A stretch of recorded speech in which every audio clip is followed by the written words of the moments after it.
नमस्कार, SPT news में आपका स्वागत है। पेश है 22 अक्टूबर मंगलवार दोपहर 3:15 बजे राजस्थान की 15 बड़ी खबरें।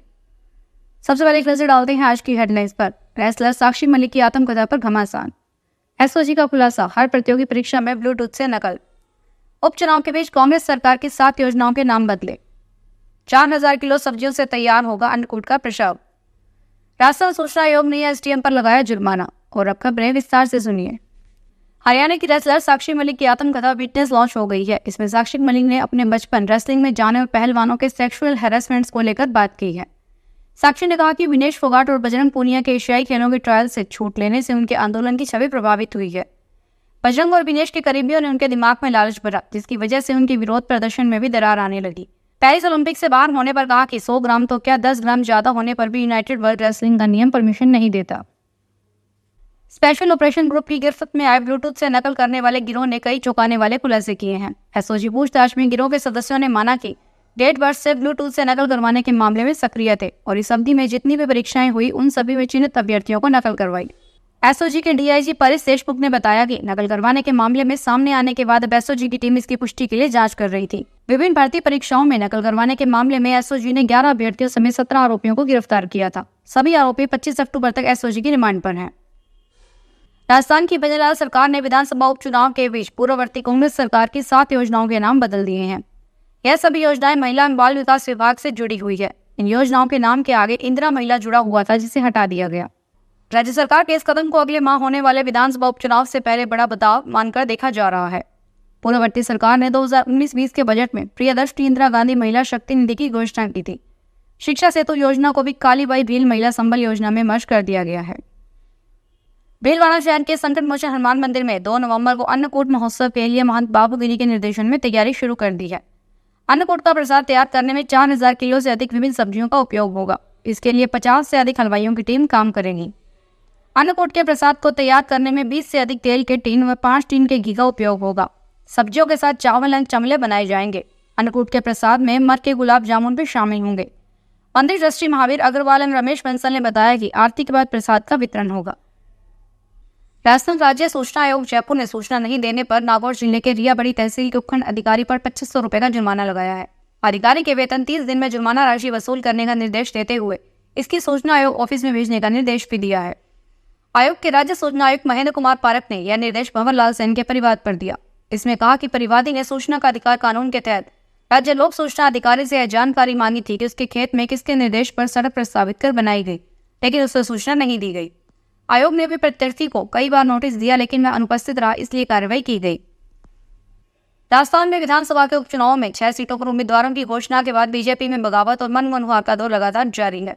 बगावत को रोकने के लिए पार्टी डैमेज कंट्रोल में भी जुड़ी हुई है। जनाधार वाले बागियों और नाराज नेताओं को मनाने के लिए सीएम और बीजेपी प्रदेशाध्यक्ष ने कमान संभाल रखी है। संबंधित प्रभारी मंत्रियों को, वरिष्ठ नेताओं को भी हर सीट पर बागियों को मनाने का टास्क दिया गया है। कुछ सीटों पर बागियों को मना लेने का दावा है तो कुछ पर डैमेज कंट्रोल चल रहा है। भाजपा प्रदेश अध्यक्ष मदन राठौड़ ने सभी बागियों को बनाने का दावा किया है। राजस्थान के सोनगढ़ में पूर्व पालिका अध्यक्ष परसराम भाटिया तथा पार्षद बसंत मोहना ने आज से नगर पालिका कार्यालय में समक्ष भूख हड़ताल शुरू कर दी है।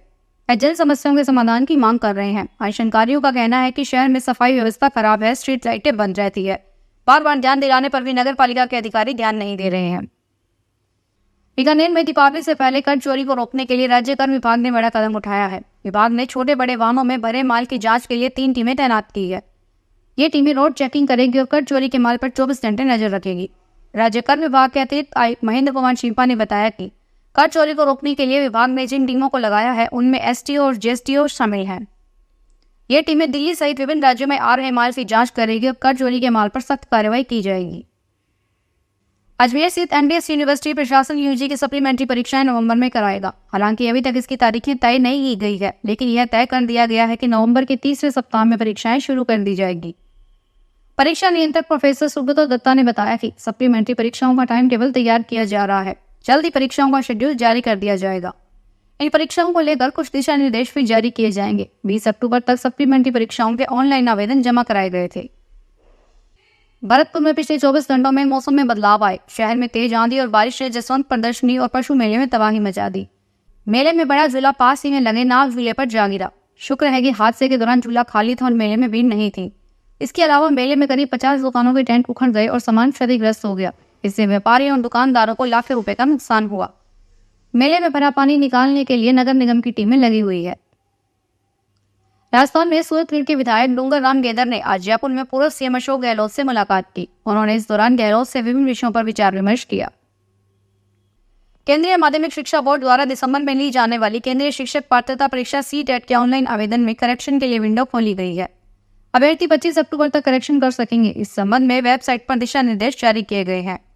CBSE ने 16 अक्टूबर तक CTET के ऑनलाइन आवेदन भरवाए थे। अब अभ्यर्थियों को कनेक्शन का अवसर दिया जा रहा है। अभ्यर्थी CTET की वेबसाइट पर एप्लीकेशन नंबर और पासवर्ड अपलोड कर यदि आवश्यक हो तो आवेदन में करेक्शन कर सकते हैं। राजस्थान में BSNL उपभोक्ताओं की डाटा पर निर्भरता समाप्त करने की तैयारी में है। BSNL के वाईफाई उपभोक्ता घर में ही नहीं, यहाँ भी वाईफाई नेटवर्क उपलब्ध होगा। अपने वाईफाई से रजिस्ट्रेशन करके जुड़ सकेंगे। वाईफाई कनेक्शन घर के आसपास सीमित दायरे में ही काम करता है। किसी और से उसके वाईफाई का पासवर्ड नहीं मांगना होगा। इस सेवा के लिए उपभोक्ता को कोई अतिरिक्त चार्ज नहीं देना पड़ेगा। उपभोक्ता को सिर्फ अपने मौजूदा FTTH वाईफाई प्लान के साथ BSNL के वाईफाई रोमिंग पोर्टल पर रजिस्ट्रेशन करवाना होगा।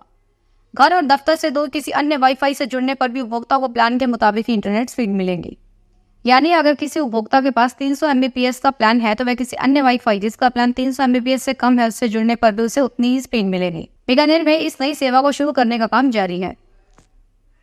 राजस्थान में मुख्यमंत्री दिव्यांग स्कूटी योजना के तहत विशेष योग्यजनों से 30 नवंबर तक ऑनलाइन आवेदन मांगे गए हैं। सामाजिक एवं न्याय अधिकारिता विभाग के संयुक्त निदेशक LD पवार ने बताया कि वित्तीय वर्ष की बजट घोषणा में युवा विशेष योग्यजन को संबल प्रदान करने के लिए 2000 विशेष योग्यजन को स्कूटी दिए जाने की घोषणा की गई थी। इसके तहत आवेदन आमंत्रित किए गए हैं। उन्होंने बताया कि ऐसे विशेष योग्यजन जो चलने फिरने में असमर्थ हैं, राजकीय अथवा मान्यता प्राप्त महाविद्यालय में नियमित अध्ययनरत हैं व रोजगार करने वाले युवाओं को प्रोत्साहित करने के उद्देश्य से निःशुल्क स्कूटी का वितरण किया जाएगा। राजस्थान के राज्यपाल हरिभाऊ बागड़े महाराष्ट्र में दीपावली मनाएंगे। राज्यपाल बागड़े 25 अक्टूबर से महाराष्ट्र प्रवास पर रहेंगे। राज्यपाल महाराष्ट्र छत्रपति संभाजी नगर में दीपावली मनाएंगे। इस दौरान वे वहां विभिन्न कार्यक्रमों में शिरकत करेंगे। राज्यपाल 4 नवंबर को जयपुर लौटेंगे। फिलहाल इस बुलेटिन में इतना ही। फिर हाजिर होंगे बड़ी खबरों के साथ।